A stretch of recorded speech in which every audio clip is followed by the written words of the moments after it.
Hello, everyone. I hope everyone has having a wonderful day. Good morning, evening, afternoon, whatever time it is where you are. It is 12 noon sharp. I didn't plan this, but it's on the gong. 12 sharp. And I'm glowing. I apologize. This is just my webcam and it's doing this. I did not check the settings ahead of time, so I'm hoping actually my computer is picking up the sound through my microphone. So, okay, I wanted to talk about an email that I actually sent out yesterday. Maybe if I put my hands here, I don't glow so much. I sent an email out yesterday. If you are on my email list, then you got the email. If not, it's okay because I'm going to talk about it and I actually want to give you the practical implication. But before I do that, let me introduce myself. For those of you who may not know me, I don't know, maybe some of you are here the first time. I'm Freya Casey and I'm a professional singer and vocal coach. I live in Germany, but I also lived in the States for many years, and that's why I speak pretty good English. And I also went to school there to study vocal performance. And I was an opera singer. I used to be an opera singer for several years, and then I started freelancing. Oh my goodness, it's been a while. And I have been doing musical theater, pop, rock with bands, with orchestras, with combos, jazz combos. I do a lot of gigs on my own, alone, just piano and voice, where I play the piano and I sing. And so that's what I do. And I've been teaching voice forever. It seems like probably for at least the past 15 years. Hey, Nastya, it's nice to see you here. So yeah, I am all about doing all different genres with your voice, and you can do it. You can totally sing opera and sing songs that require you to belt out high in chest voice. So I'm the example that you can do it. And although, yes, probably my specialty is still classical singing, but that doesn't mean I can't do the other genres. And I can actually do this with my voice. Okay, how to belt with control. This is probably one of the biggest issues. As I wrote in my email yesterday, if you got it, you already know the gist of it when I'm going to talk about it, The problem comes whenever you're approaching a high pitch. Now, one part of the problem is psychological because you get all tight and tense because you're like anticipating that high pitch, and then you start being very rigid. Hi, Rino. Good to see you. And the other aspect very much is a physical, like technical aspect of your pitch actually breaking and flipping into head voice. And that moment when it flips, you just don't even have control of where the intonation goes. It may land sharp, flat, anywhere in between, right? So I'm going to answer your question in just a little bit. I just wanted to talk about this. I found that there's a few elements that help you greatly in belting higher and having better control over high passages. One aspect is hold before you sing. And what I mean by that is not actually holding and not actually pausing and not actually holding your breath, but it's this split second where you want to make sure everything is in place before you start singing that pitch. So let me just demonstrate the difference. When I want to sing high, so I don't prepare, but if I really start out, inhale, make sure I'm expanded, make sure I have support, keep my shoulders relaxed, relax my jaw, and then opening up everything that needs opening to where I can make a nice, open, high, with overtones, open pitch, resonant. I need to make sure everything's in place before I start that high pitch. So it's like, See how my throat is open already. My tongue is out of the way. My soft palate is lifted even before I'm even just starting any pitch. So it's like, hi, which is bad posture. I'm putting up my hands so I don't glow. But you get the idea. It's not, and then I'm leaning against the voice. It's more like, well supported. Everything is in place. Hi. Then I have a cleaner onset, and you can check yourself, and you'll have a video about this exercise, really having an onset. Hi. Hi. Ah. Ma. It's really good to practice on an actual ah or ah. Oh. Try to do it as high as you can, not in head voice, but try to get the tone right where it needs to be, right from the get-go. That is difficult, and it requires support and tension to where, not the bad kind of tension, not like the stiffness, but the tension that keeps everything open and in place. So important. So I always teach my students, okay, before you start singing this phrase, really inhale, make sure you're supported, have everything in place. Now start singing, okay? Very important to have everything in place, to never let go. What happens when you let go of that support and that opening in your throat and having your tongue out of the way and having your soft palate lifted? Everything leans against the vocal cords until you open. And that creates this moment, this split second where you put a lot of pressure against your vocal cords and strain. So it's like, ah! So, and then the chances for you to actually coming to a really nice and open position aren't as good. So you want to make sure everything is in place before you start vocalizing that pitch. Another thing is the intensity level. Really, there's so many, it's like 50 shades of gray, literally. There's 150 shades of how much chest register and head register you can mix together. So heavy, so very heavy chesty, heavy, very heavy heady.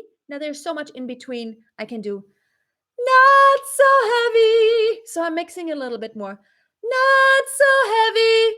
I'm mixing a little bit more head even more, but I still have a little bit of chest resonance. So in the mixed register realm, there is a lot. There's from all the way chesty to mixing in just a little bit of head resonance, a little bit more, or to mixing a lot of head resonance with just a little bit of chest resonance. So every given pitch and every given vowel that you're singing on that pitch will require you to mix just a little bit differently.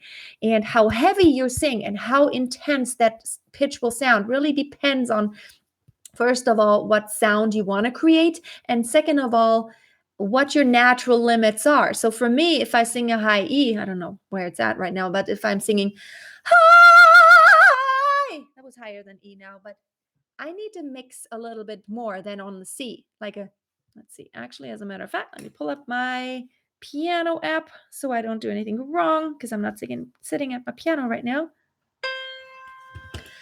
High. Okay, it was even higher than I thought. High. I can mix in a lot of chest into that pitch because in my voice, that is not at the very limit of how heavy I can go with my chest. I can really pretty much put a lot of weight on that C because it's not that high in my voice. But if I go up more to an E, high. See, if I mix in too much, if I have too much chest heavy mechanism, it gets straining. So I don't want to do that. I want to mix in a little bit more head resonance. High, high. It didn't work out really. It's pretty high. High. So I'm mixing in a lot more head. And then if I go high, that was a really harsh break now, but see how then transitioning into head voice and back into chest voice gets a little easier because you're right in the middle of the two. It's like the percentage. You can do 30-70, like chest, head, or you can do, 10-90, mixing more head and less chest. And this is really important that you like how heavy do you want to sing that pitch really is going to determine if it's going to flip over easily or not.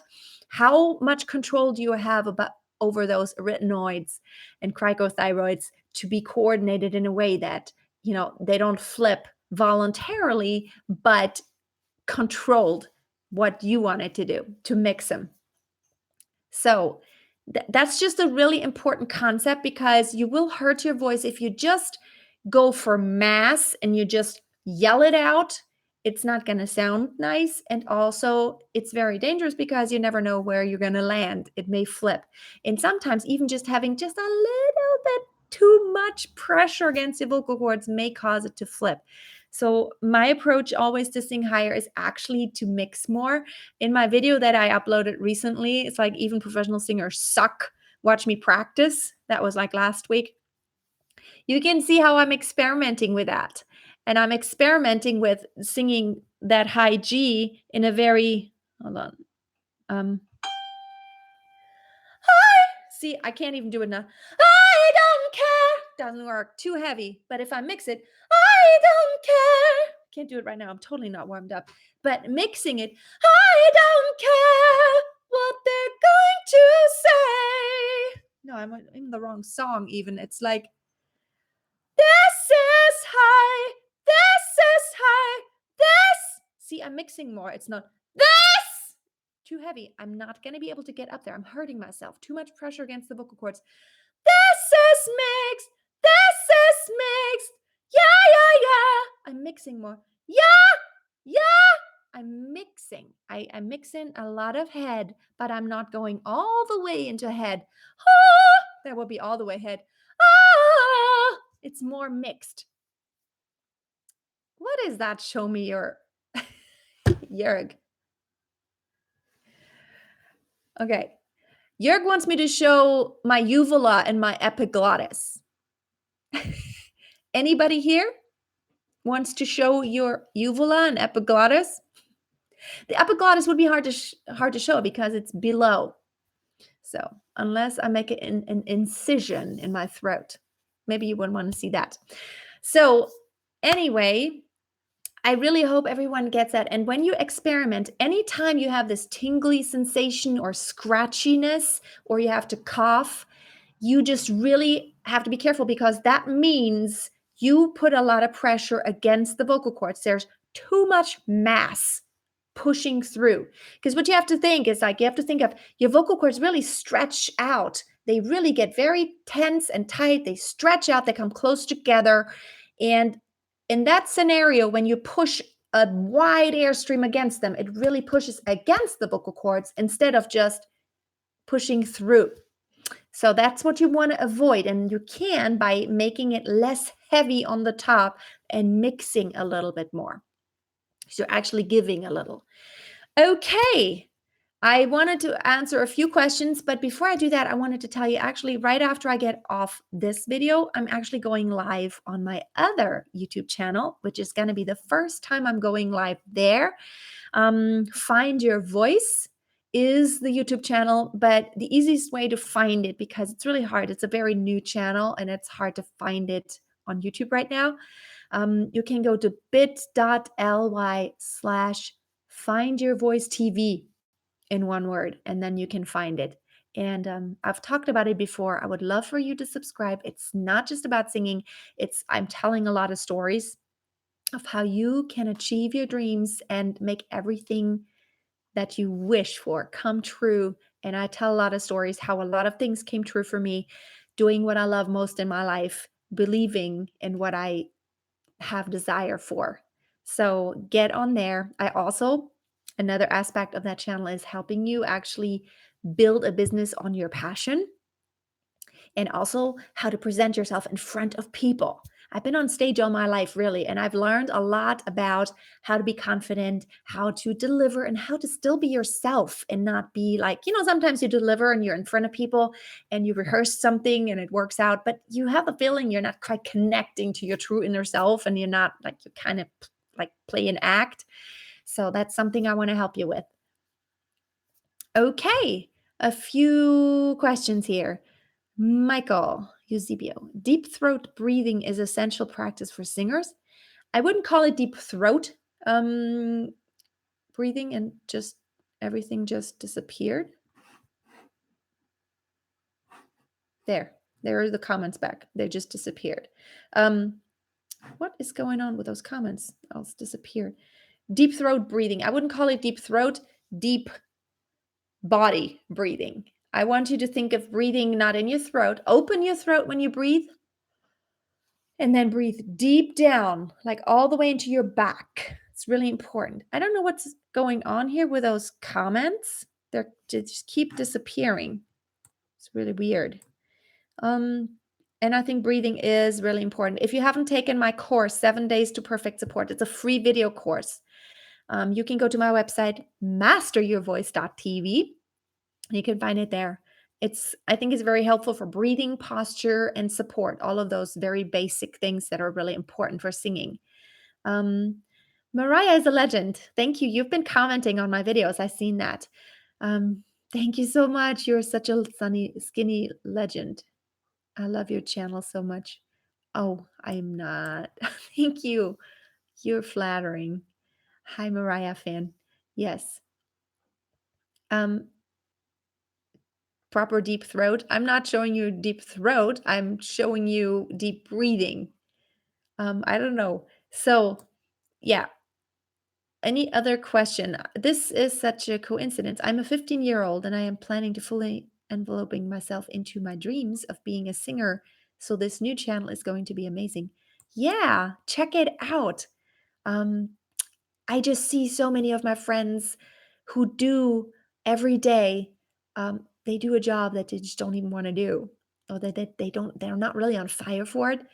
And I think it's such a waste to live your life that way, you know. Hey, Zipun, nice to talk. Nice to see you here too. Did you get my answer? Did you get my email? So, and by the way, I have a lot of free resources on my website, masteryourvoice.tv. And I also have a new website, findyourvoice.tv, but I'm going to talk more about that on my other channel when I go live. Right after I get off this, I'm going to go live on my other channel to talk a little bit about making your dreams come true. From Thailand, yes, Sipun, I know that.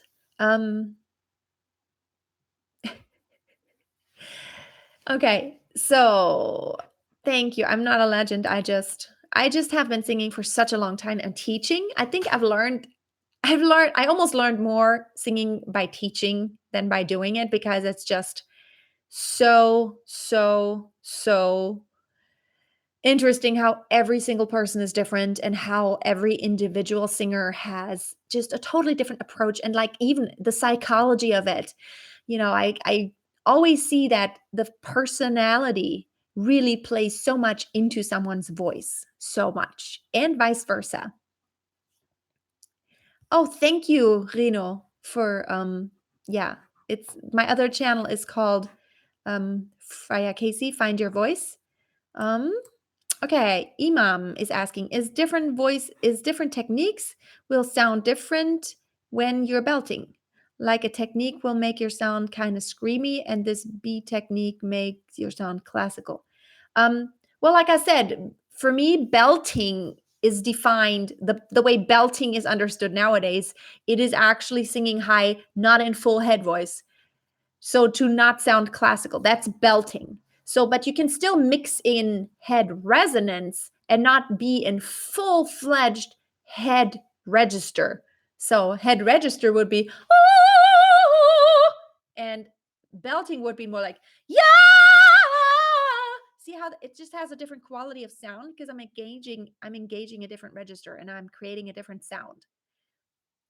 So yeah, classical is always when you're in full head voice. Well, that is if you're sounding like for female singers. For males, it's still a little bit different. Classical male singing really takes a lot more opening because the objective is to be unamplified. You're going to sing into a big space, like a big auditorium or a theater, and you don't have any microphones. So you are singing into that head. There's somebody here. There's a troll in here, Jörg. Thank you very much. He's like, thank you. I don't know if everybody can see the comments, but it's just I'm amused. So, but anyway, I guess some people are bored. Yes, thank you. Thank you, garlic sauce. I don't appreciate it. Just like, you know what? I've seen everything. And I know there's people who are just bored, who have nothing else to do. Um, Ma'am, your headphone is full round and piercing. Can guys achieve that? I've seen your opera performances. Um, oh, yes, absolutely. Now, physiologically, a man has exactly the same parts as far as the vocal cords go. You have, the larynx, the vocal cords, the pharynx. There's all the same parts. The proportions are just a little bit different, but you can still create the same kind of sound. So men can absolutely sing in head voice and have a full round sound. So if you want to look for some examples, just search YouTube for countertenor. Andreas Scholl is one of the really great ones. And those are guys who sing with a head voice like a soprano. It's just a different register and it sounds like a soprano would sing. And guys can learn how to do that. As a matter of fact, I'm always supporting I'm supporting my students. I always try to make them sing at least one song or a piece in head voice, like a countertenor, like an old Handel piece or so. It's really good to connect to your head voice. And even for guys, you need your head voice. It's going to strengthen. It's like a muscle. You want to strengthen every aspect, the full mass aspect and the very subtle, detailed aspect. So just do all those parts in your voice. Do the heavy singing, do the light singing, do the chest voice, do the head voice, high and low. Always do all the aspects of your voice. Now all the comments are disappearing. That's like kind of weird. Yeah, I should get a moderator. That's true. But if everybody here is really cool, then I guess trolls don't feel like staying around anymore because we are just interested in singing, right? Okay, Faimuji.